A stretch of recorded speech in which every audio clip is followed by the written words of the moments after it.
श्रीदेवी भागवत एकादश स्कंद तर्पण तथा सायं संध्या का वर्णन के बारे में भक्तों को आपको बताऊंगा, आप ध्यान से सुने।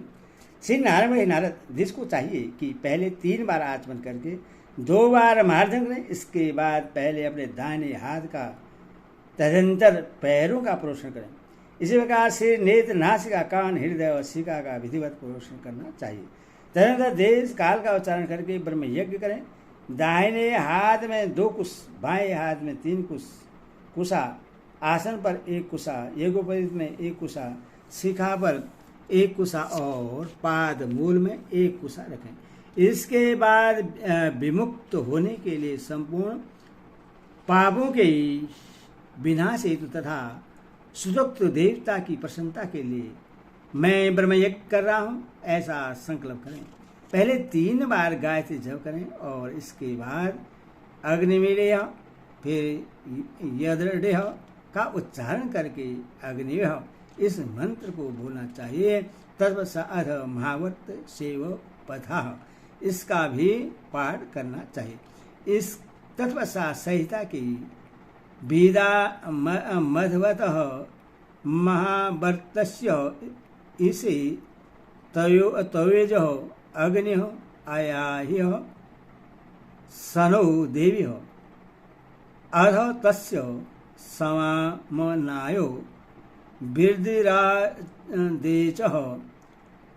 अध शिक्षा परक्ष्यामि 5 संवत्सरः मयरसदजंभन और गोगमार इत्यादि मंत्रों का भी पाठ करना चाहिए। पुनः अथातो धर्म जिज्ञासा और अथातो ब्रह्म जिज्ञासा की शान तद छंदों तथा ब्राह्मणी न इन मंत्र का भी पाठ करना चाहिए। तदनंतर देवताओं का तर्पण करके प्रदक्षिणा करना चाहिए। तर्पण के समय प्रजापति, ब्रह्मा, वेद, देवता, ऋषि, सभी छंद, ओंकार, वष्टकार, व्याधियाँ, सावित्री, गायत्री, यज्ञ, घावा, पृथ्वी, अंतरिक्ष, अहोरात्र, सांख्य, सिद्ध, समुद्र, नदियाँ, पर्वत, क्षेत्र, औषधि, वनस्पतियाँ, गर्धव, अप्सराएं, नाग, पक्षी, गौएं, साधिगण, विप्रगण, यक्ष, राक्षस, भूत एवं यमराज आदि के नाम का उच्चारण करना चाहिए। तदनंतर यज्ञोपवीत की कंठी की भांति करके शशि, माध्यम,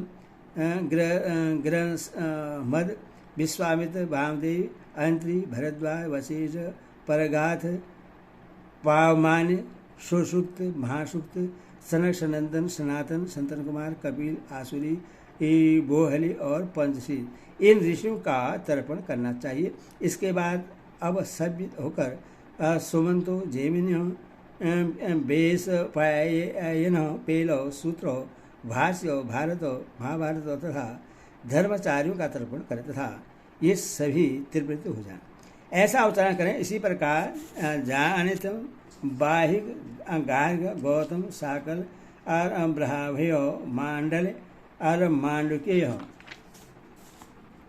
गार्गी इनका तर्पण करें और जो अन्य आचार्य हों इन वे सब भी त्रिवृत्ति को प्राप्त हों, ऐसा कहें। इसके बाद इस प्रकार उच्चारण करते हुए तर्पण करें। जो कोई भी मेरे कुल में उत्पन्न होकर अपुत्र ही दिवंगत हो चुके हैं तथा मेरे गोत्र से संबंध हैं, वे मेरे द्वारा वस्त्र निचोड़कर दिए गए जल को ग्रहण करें। हे महामुनि, इस प्रकार मैंने आपको ब्रह्म यज्ञ की विधि बतला दी। जो साधक ब्रह्म यज्ञ की इस उत्तम विधि का सम्यक पालन करता है वह अंकुश सहित समस्त वेदों की पहाड़ का फल प्राप्त कर लेता है। इसके बाद वैश्वदेव तथा नित्य श्राद्ध करना चाहिए। अतिथियों को अन्नदान नित्य कराना चाहिए। गौग्रास देने के पश्चात ब्राह्मणों के साथ बैठकर भोजन करना चाहिए। यह उत्तम कार्य दिन के 5वें भाग में करना चाहिए। दिन का 6वां तथा 7वां भाग इतिहास, पुराण आदि के स्वाध्याय में व्यतीत करना चाहिए। दिन के 8वें भाग में लोक व्यवहार संबंधी कार्यों को करें और इसके बाद सायं संध्या करें। हे महामुनि, अब मैं सायंकाल की संध्या का वर्णन करूंगा, जिसके अनुष्ठान मात्र से भगवती महामाया प्रसन्न हो जाती है। सायं बेला में साधक योगी को आचमन तथा प्राणायाम करके शांत चित हो पदासन लगाकर निश्चल रूप से बैठ जाना चाहिए। श्रुति स्मृति संबंधी कर्मों में प्राणवायु को संयमित करके किया जाने वाला समंत्रक प्राणायाम सगर्भ कहा गया है तथा ध्यान मात्र वाला प्राणायाम अगर्भ है। वह अगर्भ प्राणायाम अमंत्रक कहा गया है। भूत शुद्धि आदि करके ही कर्म में प्रवृत्त होना चाहिए, अन्यथा उससे कर्म नहीं कहा जा सकता। लक्ष्य स्थिर करके पूरक, कुंभक और रेचक प्राणायाम द्वारा इष्ट देवता का ध्यान करके विद्वान पुरुष को सायंकाल में संध्या करते समय इस प्रकार ध्यान करना चाहिए। भगवती सरस्वती वृद्धावस्था को प्राप्त है, कृष्ण वर्ण है, वे कृष्ण वस्त्र धारण की है, उन्होंने हाथों में शंख चक्र गदा पद धारण कर रखा है, वे गरुड़ रूपी वाहन पर विराजमान हैं, वे अनेक प्रकार के रत्नों से जटित वेशभूषाओं से शोभित हो रही हैं। उनकी पेजनी तथा करधनी की से धवनी निकल रही है। उनके मस्तक पर अमूल्य रत्नों से निर्मित मुकुट विद्यमान है। वे तारों के हार की आवली से युक्त हैं। मणिमय कुंडलों की कांति से उनके कपोल सुशोभित हो रहे हैं। उन्होंने पीताम्बर धारण कर रखा है। वे सदचित आनंद स्वरूपिणी हैं। वे श्याम्बे तथा असत्व मार्ग से असिक्त हैं। वे स्वर्ग लोक में व्यवस्थित हैं। वे सूर्य पथ पर गमन करने वाले हैं। सूर्यमंडल से निकलकर मेरी ओर आती हुई इन देवी का मैं आह्वान कर रहा हूँ।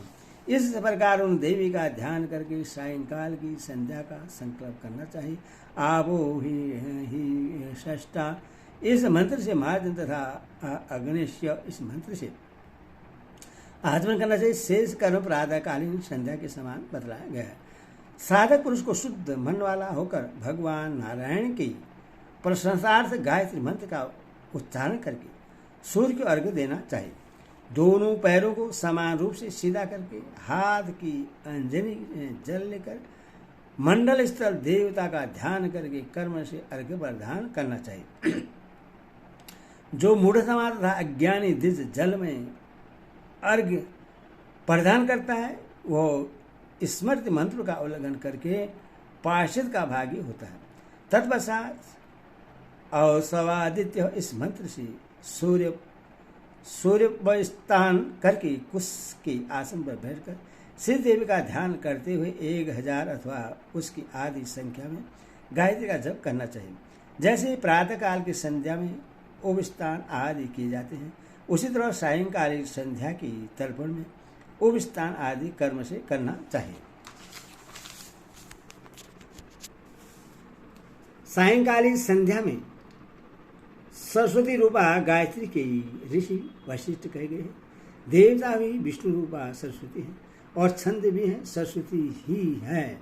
सायंकाल की संध्या के तरण में इनका भी योग किया जाता है। स्व पुरुषो श्यामवेद मंडल हिरण्यगर्भ परमात्मा सरस्वती वेद माता स कीर्ति संध्या विष्णु स्वरूपिणी वृद्धा उषसी निर्मजी सर्वसिद्धि कारिणी सर्वमंत्राधिपति का तथा भूर्व स्व पुरुष इस प्रकार उच्चारण करके शुद्ध संपन्न सायंकालीन संध्या का तर्पण करना चाहिए। हे नारद, इस प्रकार मैंने पापों का नाश करने वाले, सभी प्रकार की दुखों को दूर करने वाले, व्याधियों का शमन करने वाले तथा मोक्ष देने वाले सायंकालीन संध्या विधान का वर्णन कर दिया है। हे मनुष्य, समस्त सदाचारों में संध्या की प्रधानता है।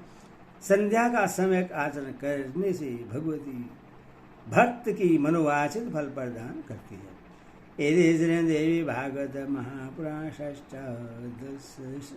सहस्तारं संहितायां दशम स्कंदे ब्रह्मयज्ञ कीर्तनां विश्वाध्यायो।